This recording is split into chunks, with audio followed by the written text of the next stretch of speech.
Pagsaulog sa fiesta ni San Pedro ug San Pablo sa Barangay Punta Inganyo sa Lapu-Lapu City sa Hunyo 28, masibog ngadto sa Hunyo 29 binunod sa UN Tourism Events sa Lapu-Lapu City sunod semana.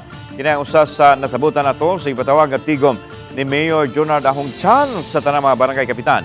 Subay sa pagpahigayon sa UN Tourism Events sa Lapu-Lapu City karong Hunyo 26 hangtod sa Hunyo 28. Bukod sa mayor nga mahawanan ang kadalanan sa mga ambulant vendors, mga dangling o spaghetti wires o wala na'y gamit nga mga tarpaulin ang mga major roads sa Lapu-Lapu City. Gawas nga ang mga hotel sa Lapu-Lapu City ang magsilbing billeting area sa mga ministers o delegates gikan sa 30 ka mga nasod.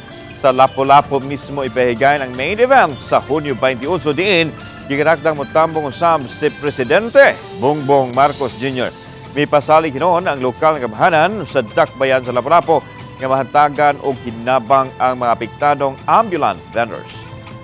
Og dunay mga problema kabahin sa ilang panginahanglan sa pagkaon tungod kay mao ilang gisaligan, himuon lang na mo paagi unsaon nga masulbad nga maka-provide mi og ilahang mga pagkaon.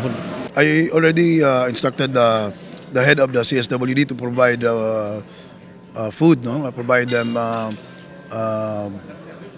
rice and some groceries, no, to those who are affected sa ato ang kining mga vendors na to.